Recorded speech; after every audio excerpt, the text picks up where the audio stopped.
Assalamualaikum warahmatullahi wabarakatuh.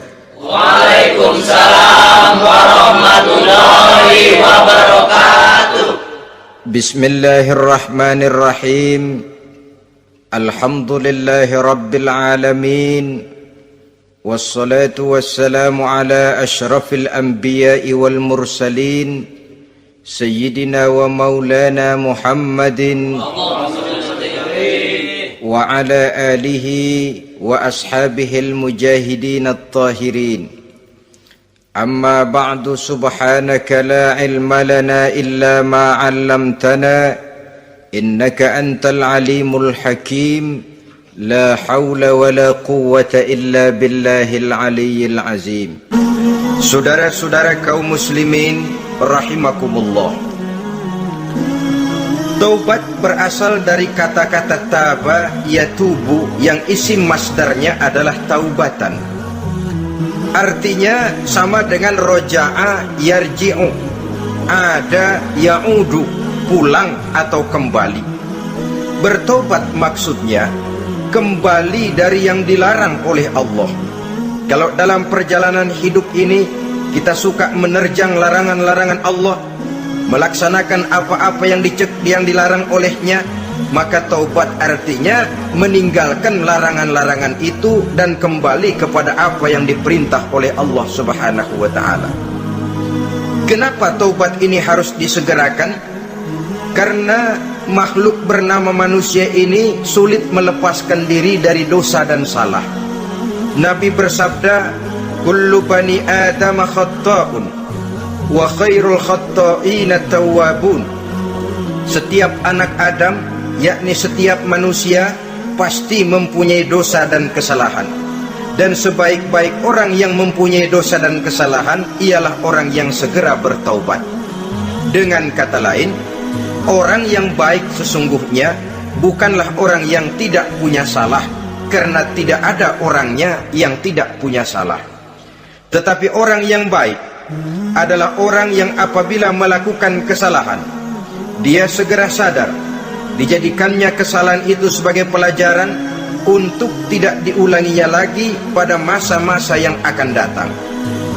Inilah yang digambarkan oleh Allah Subhanahu wa ta'ala dalam surah Ali Imran ayat 135. Walladzina iza fa'alu fahishatan, dan orang-orang yang apabila mereka terjatuh ke dalam perbuatan dosa, au zalamu anfusahum, atau berbuat zalim kepada diri mereka sendiri, zakarullaha fastaghfaru lidzunubihim, mereka segera ingat kepada Allah dan memohon ampun terhadap dosa yang pernah mereka kerjakan. Saudara-saudara kaum muslimin rahimakumullah, sejak awalnya iblis memang sudah memproklamirkan diri di hadapan Allah Subhanahu wa ta'ala. Apa kata iblis? Ya Rabbi wa izzatika la azalu aghwi bani Adam ma damat arwahuhum fi ajsadihim. Ya Allah, demi kemuliaanmu saya bersumpah, kata iblis, saya akan selalu memperdayakan anak-anak Adam, saya akan selalu menggoda manusia selama ruh mereka masih ada di dalam jasad mereka. Jadi selama ruh masih ada di dalam jasad, selama itulah iblis akan selalu berusaha menggelincirkan manusia untuk jatuh ke tempat-tempat salah dan ke tempat-tempat dosa. Tetapi kemudian Allah juga memberikan jaminan. Allah menjawab proklamasi iblis ini, wa izzati wa jalali ya mal'un la azalu aghfiru lahum mastaghfaru. Demi kehormatanku, demi kemuliaanku, hai mal'un, hai yang terkutuk, hai iblis, kalaupun engkau selalu memperdayakan manusia, kalaupun engkau selalu menipu dan menggoda mereka sepanjang ruh mereka masih ada di dalam jasad, aku akan senantiasa memberikan ampun kepada mereka sepanjang mereka memohonkan ampun kepada aku. Inilah jaminan dari Allah Subhanahu wa ta'ala. Saudara-saudara kaum muslimin rahimakumullah, oleh karenanya apabila kita berbicara tentang taubat, artinya kita berbicara tentang tingkah laku kita dalam kehidupan sehari-hari. Apa yang harus kita lakukan untuk sempurnanya satu taubat? Pertama, menyesal terhadap dosa yang pernah kita lakukan. Kadang-kadang ada juga orang bertaubat, tapi bukan nyesal terhadap dosa yang dia kerjakan, malah puas katanya. Dia ngomong sama teman-temannya, saya dulu zaman muda sudah kenyang judi, kenyang zina, kenyang mabuk-mabukan, sudah puas. Sekarang tinggal benernya saja, saya sudah taubat. Taubatnya sih bagus, tapi puasnya itu yang jelek. Kenapa harus dikatakan puas? Bukan puas, menyesal. Menyesal saya dulu, kenapa hanyut terjebak dosa, kenapa tenggelam di meja judi, kenapa tenggelam di minum-minuman keras, kenapa hanyut kepada perbuatan munkar dan maksiat. Saya menyesal sekali. Menyesal diperintah dan bukan malah puas. Dari rasa menyesal ini nanti timbul hal yang kedua, yaitu berniat tidak akan mengulangi lagi perbuatan dosa. Kalau menyesal tapi masih diulangi lagi, itu belum taubat yang sebenarnya. Saya kapok, menyesal, tidak mau minum minuman keras lagi. Besok tidak ada minuman keras, malah pusing, nyari kesana kemari. Itu belum taubat yang sebenarnya. Jadi setelah menyesal, berniat tidak akan mengulangi lagi perbuatan dosa itu. Kalau menyesal tapi masih diulanginya lagi, itu sama saja dengan main-main. Saudara-saudara kaum muslimin rahimakumullah, barangkali itu yang orang namakan dengan taubat sambal namanya. Kita kalau makan nasi pakai sambal, pedesnya bukan main, repot, marah, ngomel. Gila, sambal pedes bukan main, taubat sama sambal. Taubat sama sambal katanya. Tapi 2-3 hari kemudian dia makan lagi, nggak ada sambal, nyari. Kemarin sudah taubat, 2 hari kemudian malah nyari. Ini bukan taubat yang sebenarnya. Penyesalannya tidak diiringi dengan berniat untuk tidak mengulangi perbuatan dosa itu selama-lamanya. Saudara hadirin, kita sudah taubat, tidak mau lagi minum minuman keras. Datang teman, minum ya? Gak mau. Kenapa? Saya sudah taubat. Yang benar, benar. Kalau dibayarin, tahu dah. Jadi rupanya taubatnya itu cuma karena nggak ada yang bayarin. Begitu datang yang bayarin, berangkat lagi. Itu belum lagi merupakan taubat yang sebenarnya. Begitu juga kita taubat dari meja judi. Pada waktu sudah bures, bangkrut, habis-habisan, mungkin menyesal, mungkin bertaubat. Inilah akibatnya judi, rumah tangga berantakan, harta bures, anak terlantar, uang tidak ada. Taubat saya tidak mau lagi-lagi tenggelam di meja judi. Pada saat kondisinya bangkrut, itu yang diucapkan. Tapi 2-3 hari, 4-3 minggu, 1 bulan kemudian rezekinya banyak, makmur lagi, usahanya maju lagi, lupa lagi dia kepada ucapan sebelumnya. Akhirnya sedikit demi sedikit tenggelam kembali di meja judi. Ini pun belum merupakan taubat yang sebenarnya. Jadi untuk sempurnanya taubat, yang pertama menyesal terhadap dosa yang telah dilakukan, yang kedua berjanji tidak akan mengulangi lagi, kemudian yang ketiga meninggalkan perbuatan jahat itu untuk selama-lamanya. Dengan kata lain, kalau memang taubat tidak mau minum lagi, talak 3 itu minuman keras. Kalau memang niat tidak akan berjudi lagi, talak 3 itu segala macam bentuk perjudian, meninggalkan perbuatan jahat. Yang keempat, menunaikan semua fardu dan kewajiban. Sebab barangkali pada saat kita tenggelam dalam dosa, perintah-perintah Allah, jangankan yang sunnah, yang wajib saja sering kita lalaikan. Maka apabila diri telah berniat melaksanakan taubat, maka tunaikan semua kewajiban yang disyariatkan oleh agama kepada kita. Yang kelima, meminta halal kepada para lawannya dengan termasuk mengembalikan hak milik orang lain. Ini kalau menyangkut hukukul adamiyin atau hak-hak manusia. Jadi kalau kita berdosa kepada sesama manusia, Allah belum akan menerima taubat kita kalau kita belum minta maaf kepada yang bersangkutan. Adapun kalau kita sudah minta maaf tapi yang bersangkutan tidak mau memberikan maaf, itu urusan dia kepada Allah. Urusan kita adalah meminta maaf kepada yang bersangkutan. Hal yang keenam, mendidik atau melatih diri untuk bertaat kepada Allah. Sebagaimana kita dulunya telah melatih diri, memperturutkan diri untuk berbuat durhaka, lalu memperbaiki yang dimakan dan yang diminum. Itu juga merupakan ciri dari orang-orang yang melaksanakan taubat kepada Allah Subhanahu wa ta'ala. Kemudian apalagi? Memperbanyak istighfar di dalam kehidupan. Disabdakan oleh Nabi, inna likulli da'in dawa'un wa dawa'u zunubi al-istighfar. Sesungguhnya segala macam penyakit tentu ada obatnya, dan obat dari segala macam dosa adalah istighfar. Saudara-saudara kaum muslimin rahimakumullah. Jadi kalau yang terdahulu merupakan perbuatan-perbuatan konkret, maka yang terakhir ini taubat dalam bentuk ucapan berupa memperbanyak istighfar, memohonkan ampun kepada Allah Subhanahu wa ta'ala. Mari kita lihat dalam teladan hidup kita, manusia yang hatinya paling bersih tidak lain adalah Rasulullah sallallahu alaihi wasallam. Beliau sudah mendapat jaminan ampun dari seluruh dosa. Liyaghfir lakallahu ma taqaddama min zambika wa ma ta'akhkhar, kata Allah. Muhammad, dosamu yang dahulu, dosamu yang sekarang, dosamu yang akan datang jikalau memang ada, seluruhnya sudah mendapat jaminan ampun dari Allah. Tetapi coba lihat dari sejarah perjalanan hidup yang mulia ini. Sungguh pun beliau sudah nyata-nyata mendapat jaminan ampun dari Allah.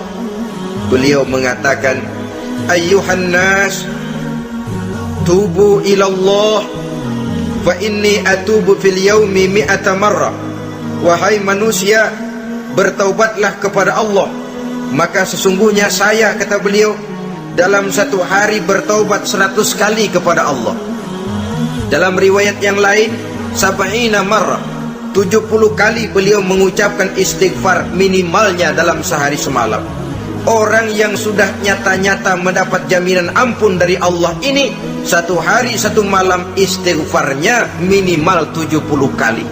Apatah lagi kita yang nyata-nyata belum mendapat jaminan ampun dari Allah. Di dalam satu hadis diriwayatkan bahwa iblis laknatullah alaih pernah berkata, ahlaktun nasa bizzunubi wal ma'asi. Aku rusak dan aku hancurkan kehidupan manusia dengan dosa dan dengan segala macam perbuatan maksiat. Iblis menghancurkan manusia dengan menanamkan kegemaran berbuat dosa dan menanamkan kesukaan untuk bergelimang dalam dunia maksiat. Tetapi kemudian iblis mengakui, wa ahlakuni bila ilaha illallah wal istighfar. Tetapi kemudian terbalik, manusia menghancurkan aku dengan kalimat la ilaha illallah dan dengan istighfar, yakni mengucapkan astaghfirullahalazim. Inilah senjata pemungkas menghadapi upaya iblis untuk menghancurkan manusia. Kalau iblis menghancurkan manusia dengan perbuatan dosa, dengan menenggelamkan manusia ke dalam perbuatan-perbuatan maksiat, hendaknya kita sadar, pada saat kita terdorong untuk melakukan perbuatan dosa, kita lalu sadar inilah perangkap iblis untuk membinasakan saya. Pada saat kita terjebak ke dalam perbuatan maksiat dan munkarat, ingatlah baik-baik, inilah perangkap iblis untuk merusak dan membinasakan saya. Maka hancurkan perangkap iblis, hancurkan tipu daya dan usaha iblis itu dengan apa? Dengan kalimat la ilaha illallah dan dengan memperbanyak istighfar.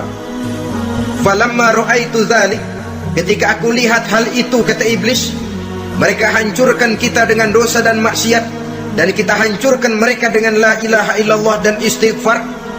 Diamkah iblis? Puaskah iblis? Ternyata tidak.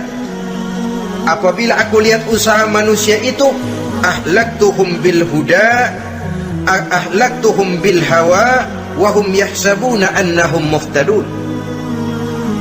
Apabila mereka hancurkan aku dengan la ilaha illallah dan istighfar, maka aku kembali menghancurkan mereka dengan mempergunakan hawa nafsu, sehingga mereka menyangka bahwa mereka adalah orang-orang yang mendapat petunjuk. Ditanamkan dalam diri kita perasaan bahwa kitalah orang yang paling benar, itu pun tipu daya iblis. Maka orang pintar itu baik, tapi merasa pintar itu jelek. Orang benar itu bagus, tapi merasa benar itu tidak baik. Karena biasanya orang kalau sudah merasa benar, lalu cenderung untuk menganggap orang lain tidak benar. Kalau sudah begitu, dia akan mengklaim diri, sayalah orang yang paling benar, yang lain tidak benar semuanya. Itu termasuk perangkap iblis juga, setelah kita gempur mereka dengan kalimat tahlil dan dengan kalimat istighfar. Saudara-saudara kaum muslimin rahimakumullah, Allah Maha Pengasih dan Maha Penyayang. Ia akan mengampunkan perbuatan yang bersifat salah dari manusia. Hanya manusia saja yang kadang-kadang bodoh, tidak mau mengampuni dan memaafkan dirinya sendiri, dengan membiarkan dirinya terseret berlarut-larut dalam dosa tanpa keinginan untuk bertaubat. Sepanjang nafas belum sampai di tenggorokan, sepanjang matahari masih terbit di sebelah timur dan terbenam di sebelah barat, sepanjang itu Allah masih akan menerima taubat seorang hamba. Innallaha yaqbalu taubatal abdi ma lam yugharghir. Allah akan senantiasa menerima taubat seorang hamba sebelum nafasnya sampai di tenggorokan. Apabila nafas sudah sampai di tenggorokan, maka taubat sudah terlambat adanya. Lalu yang konkret di dalam kehidupan ini, apa ciri-ciri dari orang yang melaksanakan taubat itu? Seorang ahli hikmah berkata, pertama, orang yang taubat itu kelihatan bahwa dalam kehidupan ini dia mampu menjaga lidahnya dari ucapan yang berlebih-lebihan, dari ucapan yang tidak ada manfaatnya, dari ucapan yang mengandung dosa, namimah, mengadu domba, dan ucapan-ucapan yang merugikan orang lain. Orang yang taubat kelihatan dari lidahnya. Ini yang konkret. Yang kedua, orang yang taubat itu cirinya tidak ada lagi rasa dengki di hatinya, tidak ada keinginan untuk membenci dan memusuhi orang lain. Kenapa? Dia sudah sibuk memikirkan kekurangan dirinya sendiri, sehingga tidak ada waktu lagi untuk mengorek-ngorek, mencari-cari aib dan kekurangan pada diri orang lain. Ini makna ucapan Nabi, tuba liman syaghalahu aibuhu an uyubin nas. Beruntunglah orang yang kekurangan pada dirinya menyebabkan dia cukup sibuk sehingga tidak sempat mencari-cari dan mengorek-ngorek aib dan kekurangan orang lain. Berbeda dengan orang yang masih jauh dari sikap taubat, selalu berusaha mencari dan mengorek-ngorek kekurangan orang lain, sementara aib dan kekurangan dirinya diumpetin. Ini namanya ilmu kancil. Orang lain disorotin, dia ngaling, ngumpet. Kerjaannya apa? Monten orang lain saja. Dia sendiri tidak mau diponten dan tidak mau memonten dirinya. Akibatnya apa? Sikap introspeksi tidak ada. Sikap mawas diri hilang. Sikap melihat, bercermin terhadap pribadinya sendiri hilang. Yang ada cuma menilai orang lain saja. Jadi adapun orang yang sudah bertaubat ini, di hatinya tidak ada dengki. Melihat orang lain mendapat nikmat, alhamdulillah, dia ikut bersyukur. Lain dengan orang yang jauh dari taubat, tetangganya dapat nikmat, dia meriang.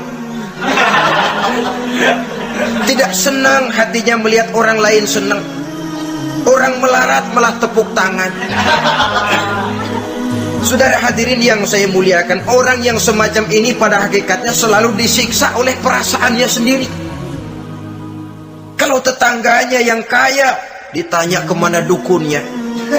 Tapi kalau tetangganya jatuh melarat, dia tepuk tangan, gembira bukan main. Lain dengan orang yang sudah bertobat, hasud itu hilang dari dirinya. So hasud inilah yang akan memakan kebaikan yang kita kerjakan. Kata Nabi, hasud itu bisa memakan kebajikan seperti api memakan kayu bakar. Allahu Akbar. Puasa kita, zakat kita, sholat kita habis keropos dimakan oleh sifat hasud. Tidak terasa, tapi begitu kita punya sifat dengki kepada orang lain, maka sholat kita dimakan oleh dengki tadi, puasa kita dimakan oleh dengki tadi, segala macam kebaikan yang kita kerjakan dimakan oleh si dengki tadi. Seperti api memakan kayu bakar, cepat sekali.